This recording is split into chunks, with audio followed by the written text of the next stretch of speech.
እኔ ዛሬ እዚህ የተገኘሁት ደስታዬን ለመግለጽ ነው። የኢትዮጵያ አገዛዝ አይመቸኝም ለረጅም ጊዜ ትክክል አይደለም እያልኩ እናገር ነበር ግን አላህ ደግሞ ሰማኝና እግዚአብሔር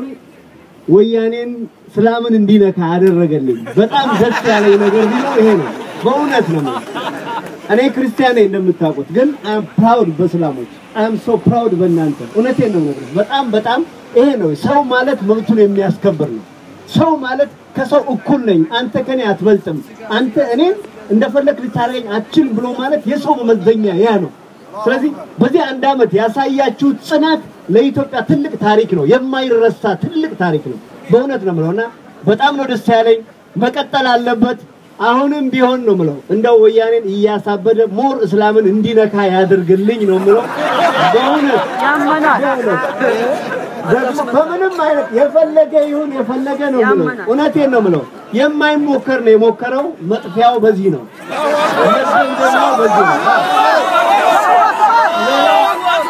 ሌላ የክርስቲያን ወንድሞቼና እህቶቼ በእውነት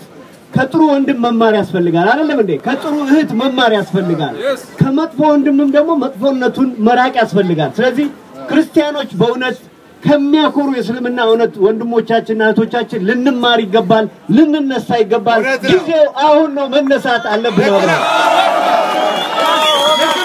ሁሉ ጊዜ በእያንዳንዳችን ስንት ድራማ አየን ዛሬ አሁን ያያችሁት ሀኬት ምንድነው የሚባለው ስሙንም ርዕሱንም አላውቅም ዳዳዊ ምናምን ከሱ በፊት የኛን ድራማ ላያችሁም እንዴ በየተራ በእያንዳንዳችን ላይ ድራማ ስናይ እንኖራለን እንዴ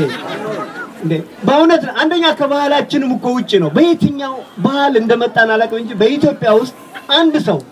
አደጋ ሲደርስባት ብላ ስትጮህ ቤቱ የሚቀመጥ ሰው ነበር እንዴ የሚወጣው ለሷ ብሎ አይደለም ነገ እሱም ሲል ሰው እንዲወጣለት ብሎ ነው የሚያደርገው አይደለም እንዴ ምን ነው ዛሬ ያን ረሳ ነውና በየተራ ምን እንታረደው ምን ነው ዛሬ በየተራ አንዱ ሲመዘዝ እኔና ያገባኝም አንዱ ደረሰን እኮ ያልደረሰው አለ እንዴ እና ምን እንደምንጠብቅ አላውቅም this is the time አንድ ላይ መቀጠል ያለብን ይሄ የተጀመረው በእውነት ትልቅ ነገር ነው ዛሬ ለአንዳንድ ወዳጆቼ እናገር ነበር እዚህ ዛሬ የተናገሩ ሰዎች ከዛሬ አመት አካባቢ ኢንተርቪው አርጋቸው ሲናገሩ የነበሩት ንግግር እንዴት እየተቀየረ እንደመጣ አንድ ቀን በሬዲዮ አሰማቸዋለሁ እዚሁ ላይ ሰልፈኞች ከወንድሜ ከአማቼ ልጀምርና እኔና እሱ እንግዲህ ጋብቻ ቤተሰብ ነን የኔ ልጅና የሱ ልጆች ቤተሰቦች ናቸው ንግግሮቻቸውን ብትሰሙ ተጠንቅቀው ነበር ያወሩ የነበሩት አይ መንግስት የሚሰራው የልማት ስራ ይቀጥል አይ መንግስት የሚያደርገው ጥሩ ነገር ይዞ እንዳለ ሆኖ መንግስት መቼም ጥሩ ነገሮች አርጓል እነሱ እንዳሉ ሆኖ በጣም በጥንቃቄ ነበር የሚወራው ግን የሚገባው መንግስት ስላልሆነ እንዲህ ተጠንቅቀው አክብረው ይጠይቁት የነበሩት ሰዎች አልሰማቸው ስላለ ዛሬ ትወርዳለህ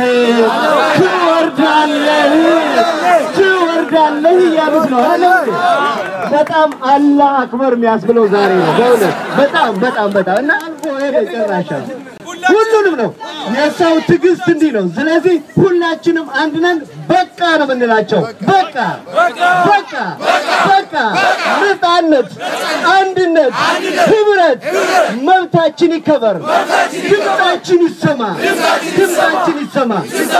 በመጨረሻ የምናገረው እነዚህ 17ቱ ኮሚቴዎች በእውነት ነው የምላችሁ እያንዳንዳችሁ ፎቶአቸውን በስነ ስርዓት አስቀምጣችሁ ቤታችሁ ታሪካዊ ሰዎች ናቸው በእውነት በኔ ዘመን ያዩዋቸው ጀግኖች ናቸው እነዚህ ሰዎች የሰሩት ስራ ቀላል ነገር እንዳይመስላችሁ በእውነት በብዙ ተሞክሯል ቤቱ ተቀማ ከስራ ተባረረ ከትምህርት ተባረረ ተሰደደ ተገረፈ የተነሳ የለም እነዚህ 17 ሰዎች ግን ለአንድ አመት ታስረው እንኳን የማይቆም ማዕበል ነው ያመጡት ታስረው እንኳን የማይቆም እነዚህ ሰዎች በእውነት የኢትዮጵያ ብርሃን ናቸው ሆፕፉሊ በህይወታቸው ይያሉ ደግሞ አላማቸው ተሳክቶ ያዩታል የሚሳካው ግን በእናንተ ብርታት ነው don't give up እውነቴን don't give up ነፃ ሆነን እንኖራለን አለዛ እንሞታለን ፈርተህ ልትኖር አትችልም ከኔ አታንሽም ከኔ አታንስም ኢትዮጵያዊ ሆነን እንዴት በኢትዮጵያዊ ስር እንወድቃለን ለምን ምንድነው እናንተ ካንተን የምትወልጠው መብትን ማስከበር የሰው ልጅ መመዘኛው እሱ ነው መብቱን የማያስከብር ሰው እንስሳ ነው ሰው አይደለም ስለዚህ እነዚህ ሰዎች እንደ እንስሳ ነው 21 አመት ትሪት ያደርጉን ያልሰሩት ነገር የለም ያላደረጉት ነገር የለም በቀደም ዕለት በሬዲዮ የሰማችሁት ሰውን እስቲ አስቡት ያለበት ቦታ መጥቼ ነው ማስረው እኔ እኮ አሜሪካን ያለ መንግስተ ሰማያት ምን ይመጣለሁ ያልገባው ግን የሰውየው ላይሰንስ ወደ መንግስተ ሰማያት ሳይሆን ወደ ገሃነም ነው የሚያስወስደው ወደዛ የሚወስድ ላይሰንስ የለውም እና በእነዚህ እየተገዛ እንኖራለን እንዴ ይሄ ውርደት እኮ ነው ለኛ እኮ ጥሩ ነገር አይደለም በእውነት ነው የምላችሁ የማይበቁ ሰዎች ሊወክሉን አይገባምና በዚህ መቆም ያለበትም እኔ አሁን አልጨርሰውም ሬዲዮን አዳምጡ በኋላ ሴቶች እህቶች እንድትደውሉ እንፈልጋለን አራት እንግዶች አሉ ዛሬ አንዱም እሱ ነው ሌላው ደግሞ ወንድማችን ቀደም በቴሌቪዥን ነው ሀኬት ነው ምን ይሄ ድራማ ሰው ማይያሰኝ ጀራዳዊ ምናምን በዛብኝና ድራማው ለዛ ነው ኦርቶዶክስ አራካት ጀራዳዊ የሚቀጥለው ነው እሱ እዛ ላይ ነው ኖር ይሆናል አይታወቅም በኋላ እንገናኛለን በጣም ነው የኮራውባችሁ እንቀጥላለን በጣም እናመሰግናለን ተክቢር